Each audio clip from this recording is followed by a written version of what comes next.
Shalom. Shalom. Haleluya. Puji Tuhan, kita semuanya dalam keadaan baik, sehat, tanpa kekurangan sesuatu apapun. Ya Bapak Ibu, hari ini kita memiliki wajah yang sedikit baru, cerah. Ya mudah-mudahan dengan fasilitas yang Tuhan berikan atas kita semuanya, gereja semakin bertumbuh, nama Tuhan semakin dimuliakan. Nah Bapak Ibu, hari ini kita mau mendengar kabar baik. Ya, tema yang saya berikan hari ini adalah orang berdosa malah masuk surga dulu. Ya mungkin Bapak Ibu kalau membaca judul ini kadang-kadang mungkin Bapak Ibu akan mempertanyakan, Pak, orang berdosa kok malah bisa masuk surga? Apalagi terlebih dahulu. Ya ini sesuatu yang nonsens. Tetapi inilah perkataan Tuhan. Jadi Tuhan menyuarakan kepada para pendengar, kepada para murid, bahwa ternyata orang yang berdosa ini malah bisa masuk surga dulu. Ya itulah sebabnya firman Tuhan mengatakan yang awal dan yang akhir. Yang awal bisa menjadi yang akhir bisa menjadi yang awal. Nah kita bersama-sama akan melihat terlebih dahulu dalam kitab Amsal pasal 26 ayat 12. Kemudian Amsal 29 ayat yang ke-20. Yuk kita akan bersama-sama membaca, nanti akan dipandu oleh Saudari Rosa. Amsal 26 ayat 12. 2, 3. Jika engkau melihat orang yang menganggap dirinya bijak, harapan bagi orang bebal lebih banyak daripada bagi orang itu. Ayat 20, Amsal 29, 2, 3. Kau lihat orang yang cepat dengan kata-katanya, harapan lebih banyak bagi orang bebal daripada bagi orang itu. Amin. Bapak Ibu, firman ini ditulis oleh Salomo. Ya sekali lagi dalam ayat yang ke-12 Amsal 26 dikatakan, jika engkau melihat orang yang menganggap dirinya bijak.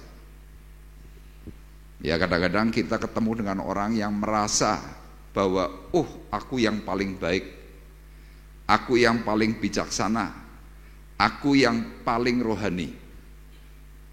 Nah Tuhan berkata, kalau kita ketemu dengan orang yang jenis itu, kira-kira Tuhan akan berkata, orang itu kasihan. Itu yang dialami oleh ahli Taurat dan orang Farisi ketika ditegur oleh Yohanes Pembaptis. Siapa yang menyangka, siapa yang mengira bahwa kamu bisa masuk dalam kerajaan surga? Nah mereka orang Farisi, orang Taurat merasa bahwa aku keturunan Abraham pasti masuk surga.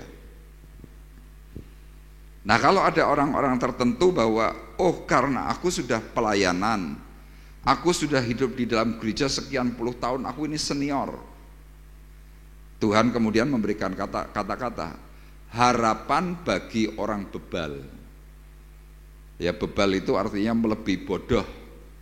Bebal itu orang yang sulit untuk diatur, itu bebal. Bodohnya minta ampun. Tapi ternyata firman Tuhan berkata, orang bebal lebih banyak harapannya daripada orang yang merasa dirinya bijak. Makanya kenapa saya memberikan judul orang berdosa malah bisa masuk surga dulu. Nah mungkin Anda akan berkata, Pak kalau begitu buat apa aku menjadi orang rohani? Justru inilah yang menjadi persoalan Bapak Ibu. Banyak sekali orang-orang yang rohani merasa kalau sudah rohani pasti merasa paling baik. Padahal belum tentu. Nah kemudian penulis Amsal melanjutkan, kau lihat orang yang cepat dengan kata-katanya. Jadi di sini mempunyai sebuah pengertian bahwa orang itu paling suka memberikan nasihat kepada orang lain. Ya Bapak Ibu kan mungkin punya teman-teman yang model seperti itu. Ngapain dimanapun tempat, kita lagi dalam suasana yang mungkin baik atau tidak baik, selalu orang itu memberikan nasihat, memberikan kritik, memberikan saran, memberikan ini dan itu bahwa harus begini begitu dan lain sebagainya. Kenapa orang ini kok berkata seperti itu? merasa dirinya paling bijak. Nah, Tuhan berkata, harapan lebih banyak bagi orang bebal daripada bagi orang itu. Tentu Bapak Ibu kalau ketemu dengan orang model seperti ini, kadang-kadang mungkin dalam hatimu saudara akan berkata, bahwa nek meh ngomong tuh ngoco sih, ya berkaca dulu baru kamu bicara. Nah, peristiwa yang semacam ini pernah terjadi dalam Matius pasal 21. Ya, dalam ayat 28 sampai dengan ayat 32. Dalam perikop perumpamaan tentang dua orang anak. Jadi di hadapan Tuhan Bapak Ibu, kita ini anak. Yang sudah rohani itu disebut anak pertama. Yang belum rohani, yang mungkin hari ini maaf, masih minum minuman keras, masih berjudi, masih punya simpanan yang gelap-gelap, ya, suami gelap, istri gelap, kekasih gelap, kemudian hal-hal yang dilakukan secara tersembunyi yang tentu tidak baik, itu adalah anak kedua. Nah, kenapa ada anak pertama, kenapa ada anak kedua? Firman Tuhan memberikan catatan dalam Injil Yohanes, memberikan catatan juga dalam surat Korintus, bahwa dikatakan yang mula-mula bukan yang rohaniah, tetapi yang jasmaniah. Sesudah itu barulah yang rohaniah. Jadi antara saya dan Bapak Ibu tidak ada yang ujuk-ujuk lahir saudara tiba-tiba rohani, enggak ada. Saya memerlukan sebuah proses yang cukup panjang untuk bisa menjadi orang rohani ketika saya masuk dalam usia 35 tahun. Sebelum usia itu hidup saya bagaimana? Duniawi, sangat duniawi. Tidak ada yang baik. Nah, tetapi zaman hari itu ketika saya tidak baik, saya merasanya justru saya paling baik. Lah ini yang repot. Sehingga hari itu ketika saya kumpul dengan orang-orang pada umumnya, termasuk keluarga, adik saya, kakak saya, kalau ketemu saya tuh sebel. Kenapa sebel? Duniawi tapi sok rohani. Lah ini yang paling bahaya. Nah, dalam ayat ini Tuhan menceritakan ada dua orang anak. Yang satu adalah anak pertama, yang kedua adalah anak yang kedua. Ini adalah gambaran tentang tadi yang duniawi dan yang rohani. Kita akan bersama-sama melihat di dalam Matius 21 ayat 28 sampai dengan yang ke-32, kemudian lanjut 45 dan 46. Yuk kita baca secara bergantian. Saya akan bacakan ayat 28, Bapak Ibu ayat ganjil ayat 29. Firman Tuhan berkata demikian. Tetapi apakah pendapatmu tentang ini? Seorang mempunyai dua anak laki-laki, ia pergi kepada anak yang sulung dan berkata, "Anakku, pergi dan bekerjalah hari ini dalam kebun anggur." Jawab anak itu, "Baik, Bapa," tetapi ia tidak pergi. Lalu orang itu pergi kepada anak yang kedua dan berkata demikian juga. Dan anak itu menjawab, "Aku tidak mau." Tetapi kemudian ia menyesal, lalu pergi juga. Siapakah di antara kedua orang itu yang melakukan kehendak ayahnya? Jawab mereka, "Yang terakhir." Kata Yesus kepada mereka, "Aku berkata kepadamu, sesungguhnya pemungut-pemungut cukai dan perempuan-perempuan sundal akan mendahului kamu masuk ke dalam kerajaan Allah. Sebab Yohanes datang untuk menunjukkan jalan kebenaran kepadamu, dan kamu tidak percaya kepadanya. Tetapi pemungut-pemungut cukai dan perempuan-perempuan sundal percaya kepadanya. Dan meskipun kamu melihatnya, tetapi kemudian kamu tidak menyesal, dan kamu tidak juga percaya kepadanya." Ayat 45. Ketika imam-imam kepala dan orang-orang Farisi mendengar perumpamaan-perumpamaan Yesus, mereka mengerti bahwa merekalah yang dimaksudnya. Bersama-sama. Dan mereka berusaha untuk menangkap dia, tetapi mereka takut kepada orang banyak, karena orang banyak itu menganggap dia nabi. Amin.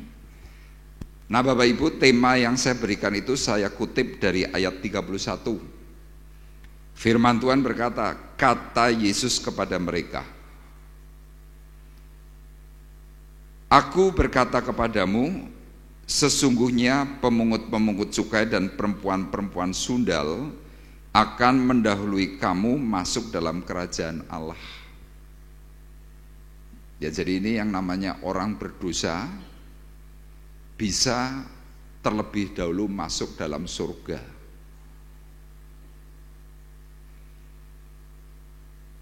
Menurut Bapak Ibu, saya dan saudara ini orang yang rohani atau orang berdosa? Halo? Bapak Ibu bingung ya? Yang rohani coba angkat tangan. Tidak ada. Yang berdosa? Yang 80% nggak mau angkat tangan berarti bingung, rohani atau berdosa. Kalau saya pilih yang kedua, saya orang berdosa. Kenapa? Karena ketika saya mengakui dosa saya, kans masuk dalam surga itu jauh lebih besar daripada kita yang mengaku bahwa saya rohani. Kenapa saya berkata demikian? Karena kita perlu tahu, genetik kita, gen kita, jelas kita manusia dosa. Rohani itu kan cuma kemasan. Seperti halnya saya punya HP ini. HP saya kelihatan bagus karena apa? Ada casingnya di luar. Coba casingnya saya lepas, casing aslinya juga saya lepas. Isinya apa? Saudara mungkin untuk membawa yang ada di dalam isi HP ini ketika semuanya diprotoli, saudara akan berkata, gak mau, males. Kenapa? Solderannya itu mengganggu, dikantongi ya pasti nusuk-nusuk, dipegang gak enak, tampilannya gak bagus. Sama saudara di sini yang hobi burung. Coba burung yang kau miliki misalkan katakanlah cucak rowo misalkan. Diberi kandang yang harganya cuma 10.000. Cucak rowonya ini bagus. Orang nggak tertarik. Tapi kadang-kadang kita punya burung yang jelek, mungkin cuma burung kutilang, dibelikannya kandang yang mungkin harganya 750.000 sampai 1 juta. Kemasannya bagus. Ketika sama-sama dipajang, mana yang menarik? Pasti yang kandangnya bagus terlebih dahulu. Makanya Bapak Ibu bisa lihat di dalam kita semuanya, kadang-kadang kita lebih mementingkan yang namanya penampilan luar daripada yang di dalam. Kenapa? Itu casing yang bisa dilihat. Padahal firman Tuhan memberikan sebuah penjelasan yang sangat-sangat dalam. Tuhan tidak melihat perawakan, tetapi Tuhan melihat hati. Nah, orang-orang seperti yang tadi saya gambarkan tentang kalau kita punya burung pemeliharaan, ya makanya lihat, penyuka burung, pehobi burung, kalau lihat burung berkicau itu tidak diplototi gini, enggak. Pasti penyuka atau penghobi burung itu kalau mendengarkan burung berkicau masih sambil merem. Merem. Misalkan itu adalah cucak rowo, suaranya didengar. Blong, blong, blong, blong. Apik. Gak perlu lihat fisiknya. Tapi bagi orang yang tidak suka atau tidak hobi burung, yang dilihat pasti penampilannya dulu. Nah, Bapak Ibu perlu pahami, penampilan itu bisa menipu. Jadi dunia kejahatan dalam bentuk apapun, penipu itu mesti modelnya halus-halus. Nah, celakanya kita semuanya lebih suka kepada orang yang kelihatannya halus. Kadang-kadang kita mungkin diberi orang yang penampilan atau mungkin kata-katanya apa adanya. Kita sering kali berkata, wong kok omongannya ora enak. Loh, padahal itu sebuah ketulusan loh. Dokter yang laku adalah dokter yang halus. Coba dokter yang to the point ngomong, oh bapak kena kanker, ibu kena kanker, kena jantung ini dan itu. Kita untuk datang lagi mesti takut. Makanya setiap dokter mencoba berkatanya gimana? Oh enggak apa-apa, ibu harus begini, bapak begini, sebaiknya harus begini begitu. Oh enggak apa-apa. Tapi tahu-tahu mati. Nah, Tuhan memberikan sebuah perkataan di dalam ayat Matius 21 dari ayat 28, 32 kemudian 45 sampai dengan 46. Ternyata yang tersinggung adalah orang-orang rohani. Ya, Tuhan mengatakan tentang kebenaran. Aku berkata kepadamu, sesungguhnya pemungut cukai. Ya, ini kalau mungkin dimasukkan dalam golongan hari ini adalah rentainer. Ya, orang yang ngutangke. Ya, istilah di sini mungkin limolasi. Ya, kalau zaman dulu itu pemungut pajak. Kemudian apalagi? Perempuan-perempuan sundal, perempuan-perempuan lacur. Tuhan berkata, akan mendahului kamu orang-orang rohani, orang-orang agama masuk dalam kerajaan Allah. Wah, mereka tersinggung, mereka marah. Makanya kita lihat ayat 45 tadi.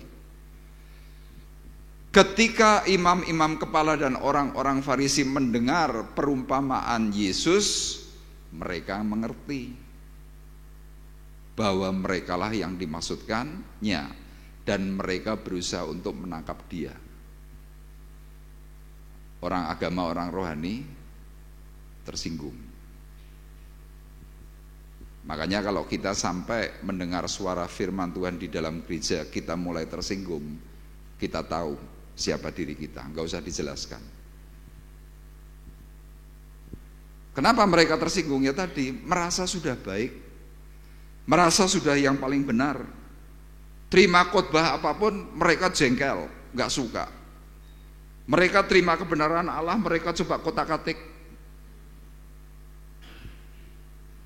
Nah, dari peristiwa ini saya memberikan tujuan menjadi malu di hadapan Tuhan dan segera memperbaiki diri. Ada orang-orang tertentu kena firman Tuhan bukannya bertobat, tapi malah orang itu ngomong yang macam-macam.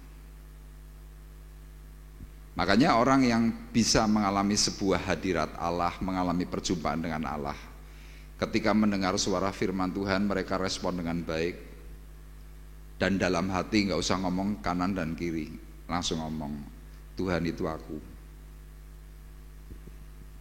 Tuhan aku salah.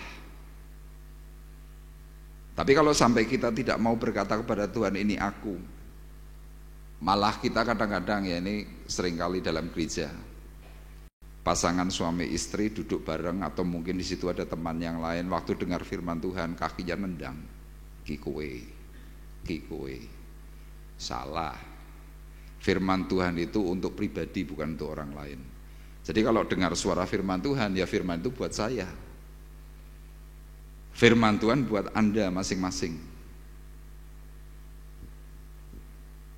Nah, saya teringat ada sebuah kata-kata yang mungkin juga Bapak Ibu pernah lihat ya di quote TikTok atau mungkin bahkan sudah ditulis di truk. Ya truk pasir itu tulisannya itu macam-macam.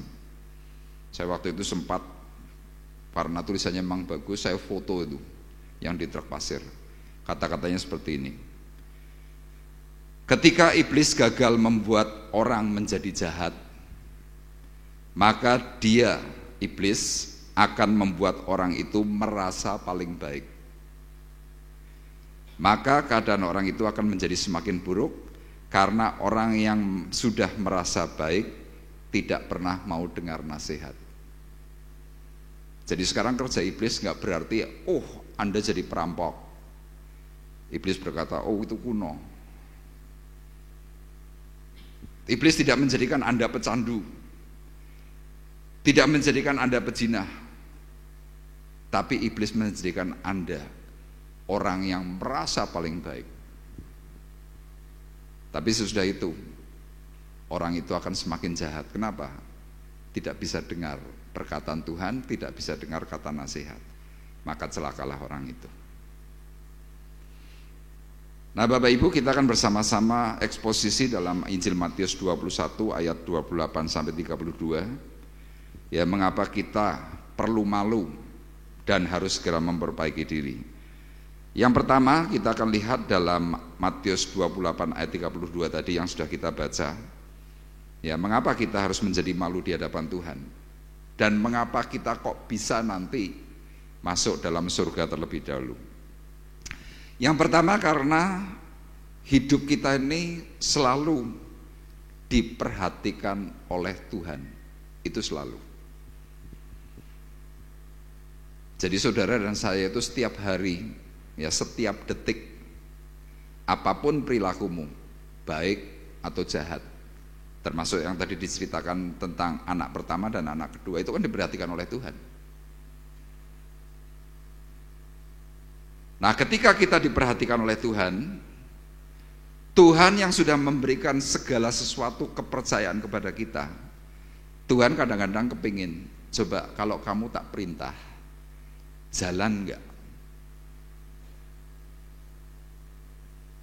Nah hari itu orang rohani berkata, ya Pak, aku kerjakan perintahmu, tapi tidak dijalankan.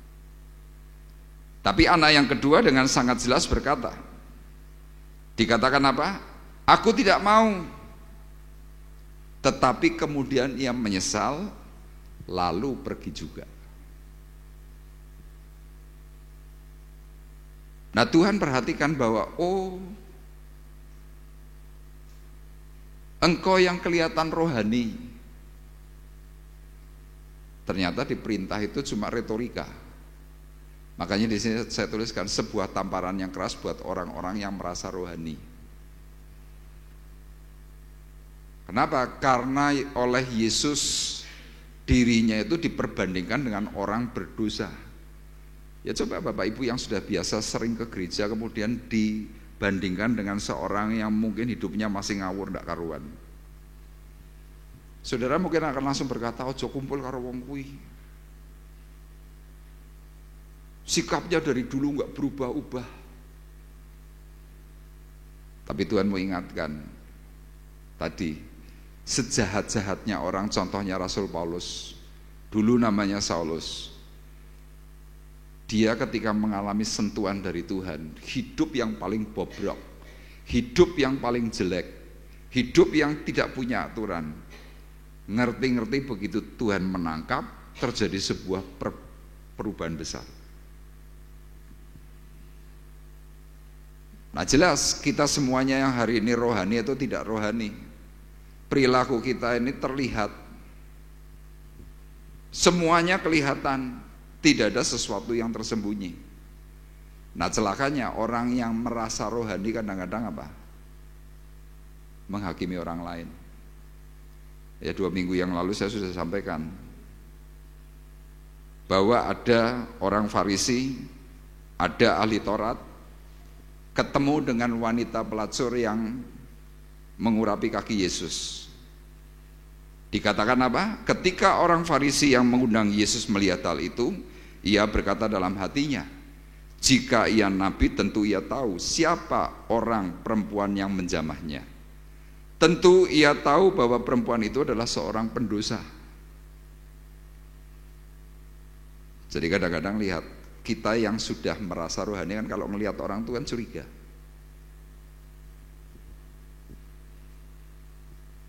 Waktu kita curiga, Tuhan amat-amati dari surga. Oh, kamu mau jadi hakim. Oh, kamu nyalah-nyalahkan. Ya enggak apa-apa, sesaat.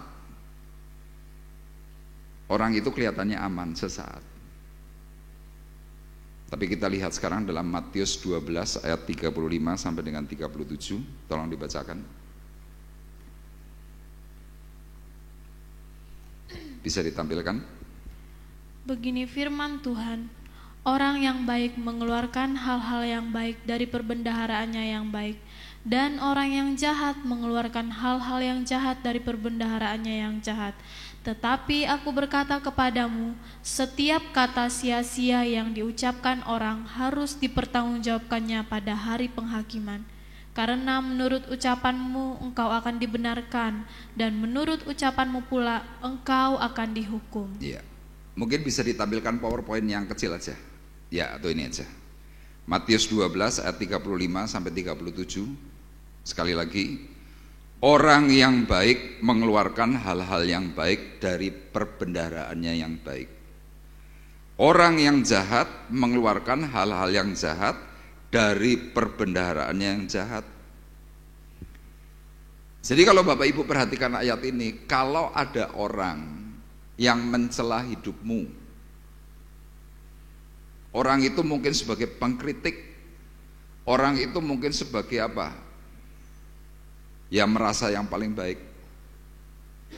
Bukan orang itu berarti memberikan sebuah pengetahuan atau pandangan bahwa oh ini yang baik. Enggak. Firman ini jelas berkata, orang yang baik mengeluarkan hal-hal yang baik. Kenapa? Itu perbendaharaan hatinya yang baik. Tapi orang yang jahat mengeluarkan yang jahat dari hatinya yang jahat. Makanya Bapak Ibu perlu ketahui, maaf kata ya, kalau dalam bahasa keseharian itu seperti ini. Kalau orang itu terus memberikan gangguan, orang itu ngomong yang macam-macam segala sesuatu yang jelek-jelek, saya mengambil kesimpulan, hidup orang itu sesungguhnya tidak bahagia. Kenapa tidak bahagia? Loh kalau orang bahagia kan nggak ini apa namanya, nggak reseh kira-kira begitu. Tapi karena dirinya tidak bahagia, yang ganggu orang lain. Supaya apa? Orang lain juga tidak bahagia. Akhirnya apa? Terusik, akhirnya timbul perpecahan. Gangguan-gangguan itu terus muncul. Nah dalam ayat 36 kemudian berkata, tetapi aku berkata kepadamu, setiap kata sia-sia yang diucapkan orang harus dipertanggungjawabkannya pada hari penghakiman. Jadi Bapak Ibu perlu ketahui, Tuhan itu mengamati setiap apa yang kita kerjakan, apa yang kita lakukan. Semakin saudara itu menjadi orang-orang yang terus ya nyinyir, terus pikiran negatif, gak pernah punya sebuah pikiran positif, nanti titik tertentu di waktu hari penghakiman Tuhan akan berbicara secara langsung. Loh Pak, apakah Tuhan tidak memberikan kesempatan? Pasti Tuhan memberikan kesempatan. Makanya kalau saudara baca dalam Injil Matius pasal 7, firman Tuhan kan berkata, nanti di akhir zaman ada banyak orang berseru-seru memanggil nama Tuhan. Aku sudah usir setan dalam namamu, aku sudah bernubuat dalam namamu. Tetapi apa jawab Tuhan? Aku tidak mengenal engkau. Kalau tidak mengenal engkau itu masih agak lumayan. Tapi di situ ada satu kata-kata. Nanti aku akan berterus terang kepadamu. Ini kan celaka. Kenapa Tuhan tidak mau bicara secara langsung sekarang?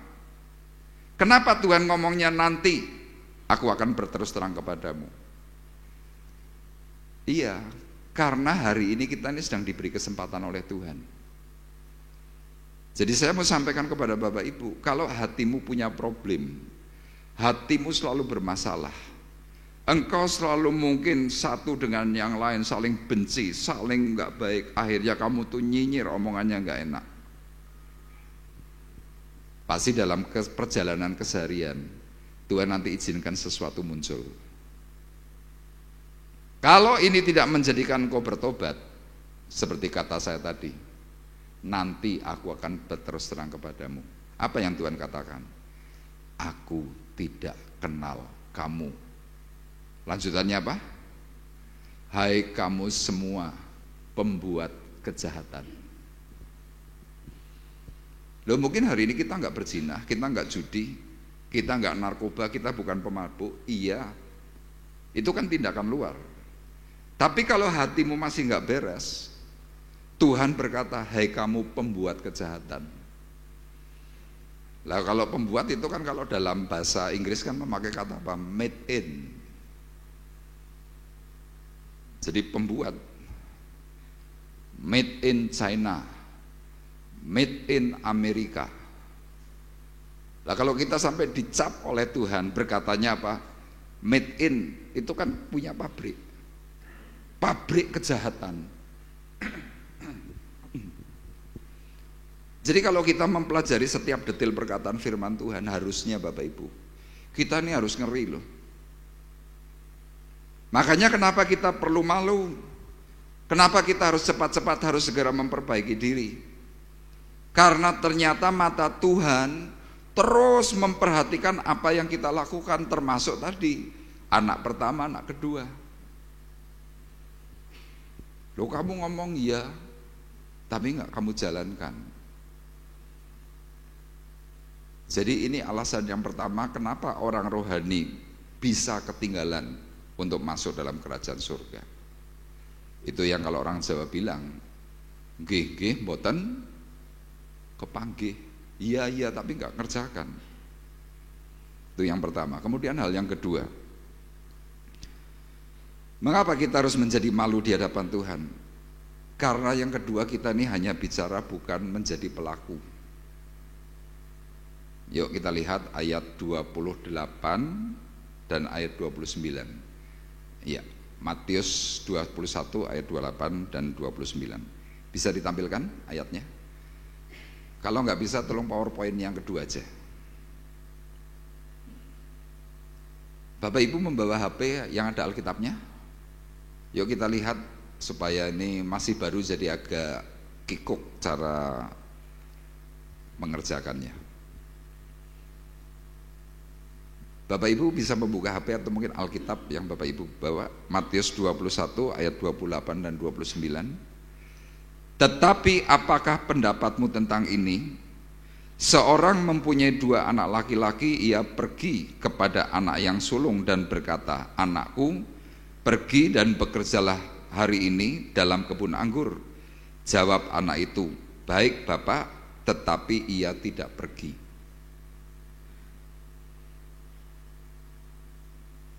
Iya Pak, tapi nggak jalan. Di situ saya tuliskan, iman tanpa perbuatan pada hakikatnya itu mati. Tolong kembali ke poin pertama, yang poin kedua tapi yang halaman pertama. Ya. Mengetahui kebenaran Allah tapi hanya sebatas pengetahuan tanpa mengamalkan. Itu yang disebut iman tanpa perbuatan pada hakikatnya mati. Jadi orang-orang rohani di hadapan Tuhan itu orang yang pandai teori, banyak kritik, banyak komen, tapi tidak melakukan apa-apa. Di gereja zaman sekarang masih banyak enggak Bapak Ibu orang-orang seperti ini? Halo? Banyak. Makanya kita perlu ingat, Alkitab yang kita miliki, dalam kitab Wahyu disebutkan kitab nubuat. Jadi segala sesuatu yang ditulis dari 2000 tahun yang lalu sampai detik ini, itu akan muncul secara bertahap. Semuanya tergenapi. Kenapa? Ya memang inilah buku kehidupan. Jadi Bapak Ibu punya teori yang macam-macam. Di dalam Alkitab dari sejak zaman dahulu sudah ada semua teori itu. Dan ini yang pernah dikatakan oleh Yesus dalam Matius 23 ayat 2-6. Ahli Taurat dan orang Farisi telah menduduki kursi Musa. Sebab itu turutilah dan lakukanlah segala sesuatu yang mereka ajarkan kepadamu, tetapi janganlah kamu turuti perbuatan-perbuatan mereka, karena mereka mengajarkannya tetapi tidak melakukannya. Ya jelas ini kata-katanya Tuhan. Mereka ngajar, harus begini, harus begitu, harus begini, harus begitu, tapi tidak melakukan. Jadi Bapak Ibu bisa bayangkan perasaan hati Tuhan yang mengajar, memberikan sebuah pandangan-pandangan supaya yuk kalau bisa kita ini loh semuanya bisa masuk surga. Tetapi ternyata kita menjadi orang yang zona nyaman, yang pada akhirnya apa, kita hanya berhenti pada satu titik. Apa itu? Menjadi orang dalam tanda kutip rohani. Makanya kalau Bapak Ibu memperhatikan gereja zaman sekarang, ya, semua gereja itu sedang banyak mengalami yang namanya kemerosotan. Kenapa merosot? Penginjilan dimanapun tempat itu hampir sudah tidak dilakukan. Makanya lihat, Bapak Ibu pernah ketemu penginjil begitu? Ketemu orang yang menceritakan firman kemudian mencoba menjangkau jiwa. Dan yang terparah, dahulu Jerman, dahulu Belanda, itu adalah negerinya penginjil. Termasuk kita nih bisa jadi Kristen gara-gara orang Jerman, gara-gara orang Belanda. Tapi coba Bapak Ibu sekarang pergi ke Jerman, pergi ke Belanda, cari gereja aja susahnya minta ampun. Kenapa? Gereja dijual untuk jadi diskotik, gereja dijual untuk jadi nightclub, gereja dijual untuk jadi mall. Gedungnya sama, masih dalam bentuk gereja. Tulisannya apa? Heritage. Tapi itu hanya kenang-kenangan. Dan hari ini orang Jerman, hari ini orang Belanda, mereka berkata, kami tidak butuh Tuhan, kami butuh fakta. Ini yang Tuhan maksudkan tadi dalam Injil Matius pasal 21 ayat 28. Dia sebagai pemilik kebun anggur, dia amat sangat kepingin, yuk kebun anggur itu berhasil memberikan yang namanya buah yang ranum. Dimulai dari siapa? Ya dari para pekerja, dari orang-orang yang katanya tinggal di dalam kebun itu. Tapi mereka tidak melakukan sama sekali.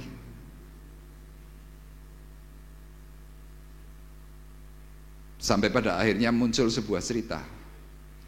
Farisi dan ahli Taurat sebagai pekerja-pekerjanya Allah dalam tanda kutip tadi, mereka tahu bahwa Tuhan yang mereka ikuti punya anak.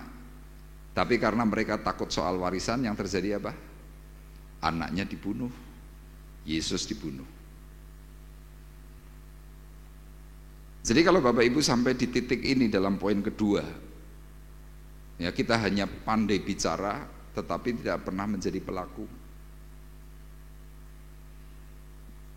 Itu yang seringkali orang plesetkan, NATO, not action, talk only. Gak ada aksinya, tapi pinter banget ngomong. Nah orang-orang yang NATO seperti tadi itu biasanya apa? Ya sudah, hanya pinter ngomong, tapi dalam kegerakan gereja, orang itu tidak menghasilkan apapun. Makanya kemudian Tuhan memberikan sebuah contoh yang lain. Apa itu? Pohon ara yang dikutuk oleh Tuhan. Jadi kalau esensi dari cerita tentang pohon ara yang dikutuk oleh Tuhan, apa sih esensinya?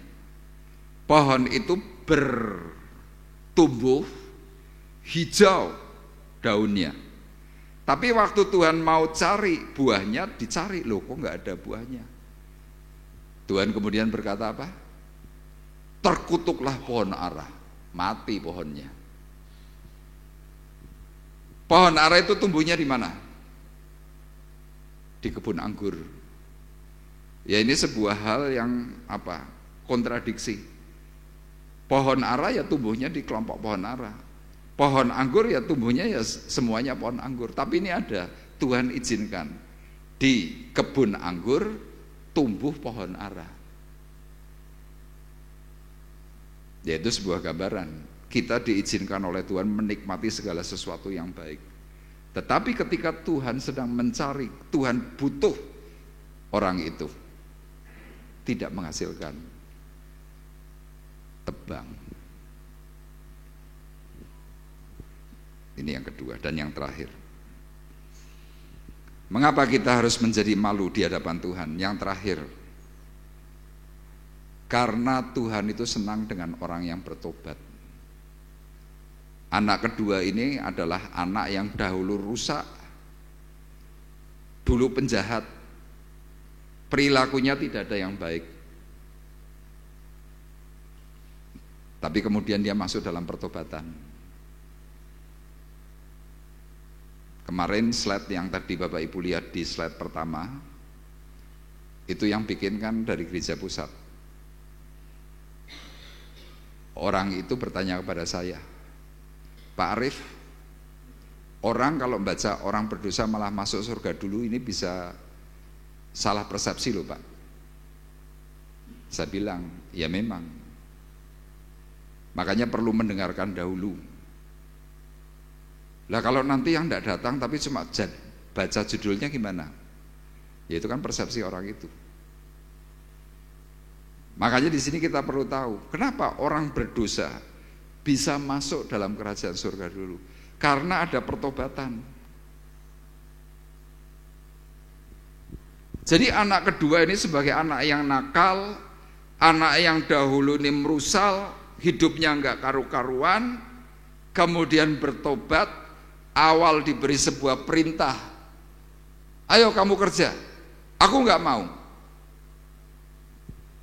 Tapi dalam perjalanan hidup tiba-tiba bertobat, ngomong nggak mau, tetapi kemudian menyelesaikan tugas yang bapaknya berikan.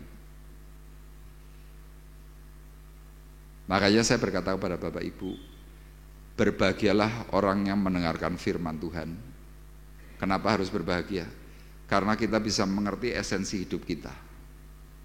Saya kerap kali menyampaikan kepada Bapak Ibu, jarang sekali ada anak muda itu sungguh-sungguh cari Tuhan. Itu jarang. Kapan kita mulai semangat cari Tuhan? Menjelang usur, menjelang tua. Kenapa? Secara roh kita ini ngerti, aku nggak lama. Makanya lihat gereja kita ini kan kebanyakan kan sudah senior semua usianya. Sama di gereja-gereja lain juga banyak yang senior, anak muda ada nggak? Ada. Tapi jumlahnya tidak bisa sebanding. Ini sebuah penggambaran. Yang mula-mula adalah yang jasmaniah, sesudah itu baru yang rohaniah. Nah Tuhan melihat bahwa dahulu kamu nggak baik, dahulu kamu dosa, dahulu kamu jahat. Tapi endingnya itu yang Tuhan perhatikan. Makanya saya sangat berharap kepada Bapak Ibu, yuk kita bersama-sama memberikan ending yang baik. Kenapa? Sesuai dengan perkataan firman Tuhan, aku berkata kepadamu, sesungguhnya pemungut-pemungut cukai dan perempuan-perempuan sundal akan mendahului kamu masuk dalam kerajaan Allah. Ya nanti Bapak Ibu jangan berhenti sampai dalam ayat 31, ayat 32 juga baca. Tolong itu teksnya tadi kan komplit ya, dikembalikan aja jadi supaya bisa dilihat. Sebab Yohanes datang untuk menunjukkan jalan kebenaran kepadamu dan kamu tidak percaya kepadanya, tetapi pemungut-pemungut cukai dan perempuan-perempuan sundal percaya kepadanya. Jadi ternyata untuk bisa mengalami sebuah keselamatan, masuk di dalam kerajaan Tuhan yang mulia, kuncinya ternyata mudah. Serap dan terima setiap perkataan firman, lakukan. Ada amin Bapak Ibu? Kemarin hari Rebu, ya waktu ibadah tengah minggu, saya menyampaikan, Tuhan hari ini tidak memberikan sebuah perintah yang bersifat seperti apa yang dikatakan dalam perkataan firman. Tapi perintah Tuhan yang kerap kali didengung-dengungan buat kita semuanya. Apa itu? Ini jadi doktrinnya orang Kristen.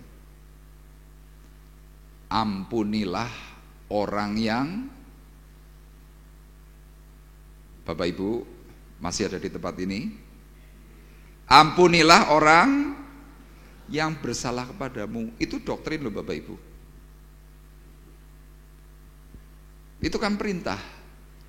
Tuhan memberikan sebuah perkataan yang jelas. Kalau ada di antaramu satu dengan yang lain, engkau punya ganjalan dalam hatimu,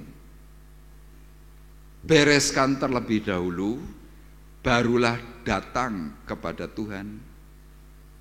Jadi Tuhan mau sampaikan kalau kita ini sampai punya hati yang masih gak beres sampai hari ini, kemudian kita datang ibadah, ibadahmu di hadapan Tuhan tidak bernilai. Lah terus gimana Pak? Ya sudah, perintahnya jelas, bereskan.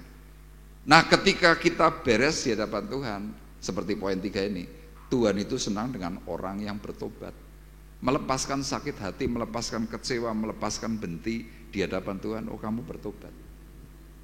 Dulu mungkin kamu berkata tidak bisa, dulu mungkin kau berkata enak tapi ada titik tertentu, tiba-tiba saudara ini bisa beres. Waktu beres itu Tuhan bertanya, menurut kamu yang benar itu yang anak pertama atau anak kedua? Ahli Taurat yang memberikan jawaban, yang terakhir. Makanya tadi saya berkata kepada Bapak Ibu mau jadi orang di hadapan Tuhan disebut orang rohani atau Anda orang berdosa? Nah sekarang semuanya sudah bilang orang berdosa, tapi saya di awal sudah bilang saya pilih yang kedua, orang berdosa. Kenapa? Karena orang berdosa kalau berani ngaku, seperti contohnya Daud, Tuhan berkata, aku telah menemukan Daud bin Isai, seorang yang berkenan kepadaku. Sama saudara bisa menjadi berkenan, surga terbuka untuk Bapak Ibu dan saya. Amin. Tuhan memberkati. Haleluya, terima kasih Tuhan. Kalau kami sudah menerima berkat firman-Mu pagi ini, biarlah firman-Mu itu terus menguatkan kami untuk kami boleh lebih dekat kepadamu Bapa. Tiba saatnya Tuhan, kami akan memberikan apa yang ada pada kami Tuhan, sebagai persembahan yang harum di hadapan-Mu Bapa. Kiranya Tuhan sucikan, kuduskan persembahan kami, sehingga boleh menjadi pelebaran kerajaan-Mu di tempat ini. Kau memberkati imamat yang menjalankannya Tuhan, Kau berkati pelayanannya, berkati keluarganya, bahkan berkati pekerjaannya Bapa. Terima kasih Tuhan, kami mengucap syukur hanya di dalam nama Tuhan kami Yesus Kristus. Haleluya, amin. Amin. Sambil persembahan dijalankan, ada satu lagu yang ingin saya nyanyikan. Lagu ini lagu yang menguatkan saya ketika beberapa waktu yang lalu puji nama Tuhan, semua karena Tuhan, saya dapat promosi. Ketika naik promosi, pasti beban pekerjaannya bertambah. Dan di situ saya merasakan ketakutan yang luar biasa. Karena dari dulu berpikirnya, aduh Tuhan, bisa gak sih melewati ini semua? Aduh Tuhan, makin hari kenapa makin berat? Aduh Tuhan, kenapa takut ya rasanya mau melangkah ke hari ke depan? Dan ada satu lagu yang mengatakan bahwa Tuhan menjaga kita dan Tuhan yang akan menangkan kita di tengah badai.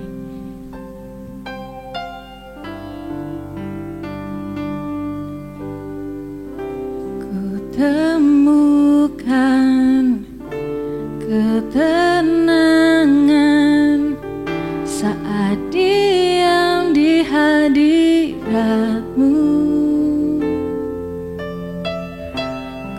Kutemukan kedamaian saat ku cari wajah-Mu. Yesus, Engkau yang ku rindu. Yesus, Engkau yang ku perlu.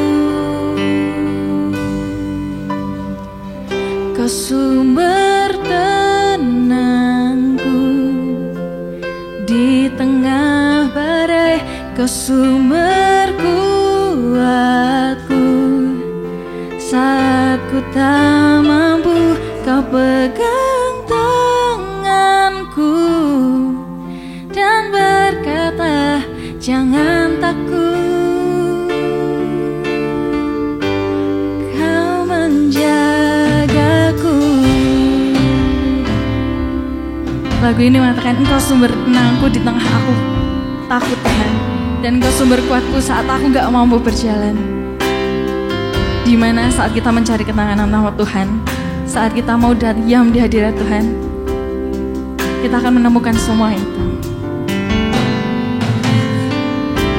Ku temukan ketenangan saat diam di hadirat-Mu.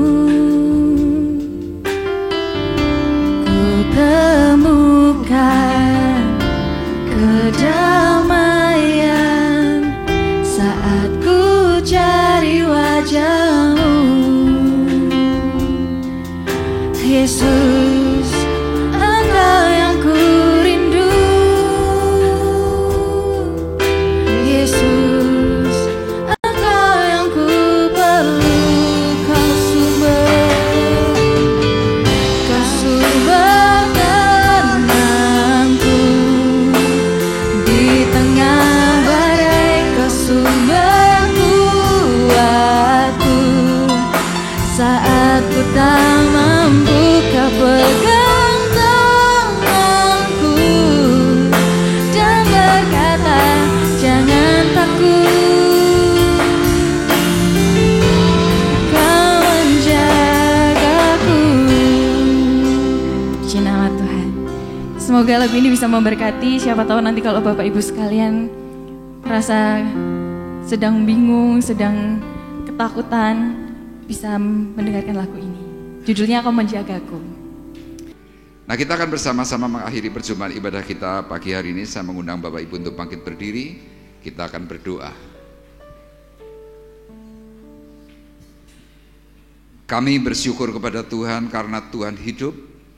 Tuhan sungguh baik bagi kami semuanya. Dan Tuhan, Engkau yang memberikan pemeliharaan atas gereja-Mu.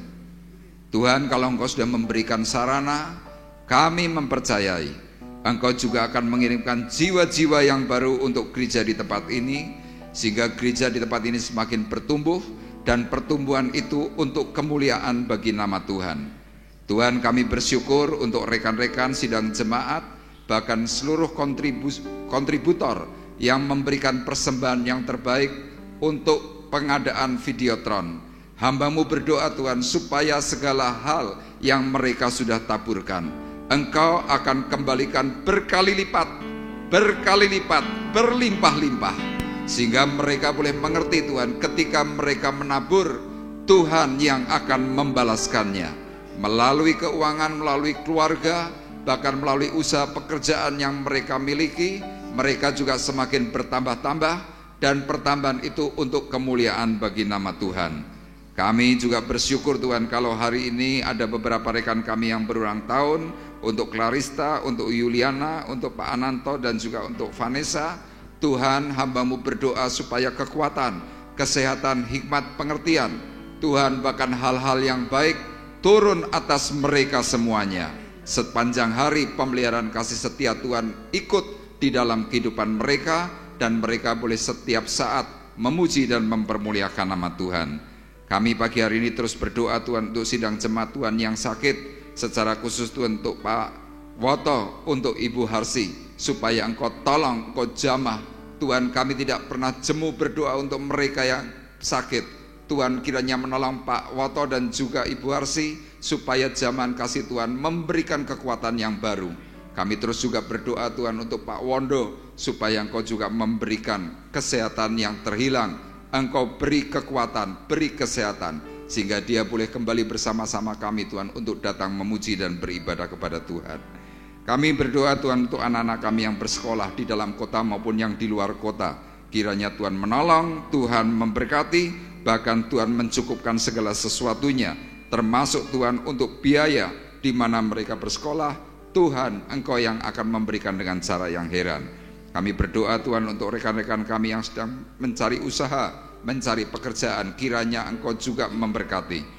Kami berdoa untuk anak yatim piatu, duda, janda dan juga fakir miskin, supaya Engkau juga menolong, memberkati dan mencukupkan mereka semuanya.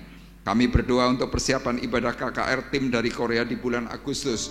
Tuhan, di tanggal 8 kami mohon supaya Engkau memberkati seluruh tim yang ada, mengirimkan jiwa-jiwa yang baru, bahkan Tuhan memberikan cuaca yang terbaik sehingga saat ibadah KKR berlangsung, nama Tuhan yang dipuji dan nama Tuhan yang dipermuliakan. Kami percaya Tuhan, Engkau yang akan memberkati, Engkau yang akan menolong, sehingga gereja ini dimampukan Tuhan untuk mengelola segala sesuatu yang Tuhan sudah nyatakan. Tiba saatnya Tuhan, sekarang kami mengangkat hati, mengangkat tangan kami di hadapan Tuhan. Sidang jemaat Tuhan terkasih, marilah kita bersama-sama pulang dengan membawa berkat damai sejahtera Allah Bapa di sorga. Pulanglah dengan membawa kasih karunia Tuhan Yesus Kristus. Di dalam persekutuan Roh Kudus, Tuhan memberkati engkau dan melindungi engkau. Tuhan menyinari engkau dengan wajahnya dan memberi engkau kasih karunia. Tuhan menghadapkan wajahnya kepadamu dan memberi engkau damai sejahtera mulai dari pagi hari ini sampai Maranatha datang yang kedua kali. Dalam nama Yesus kami sudah berdoa dan mengucapkan syukur kami. Dan kita semua yang diberkati oleh Tuhan bersama-sama berkata, amin. Terima kasih Yesus.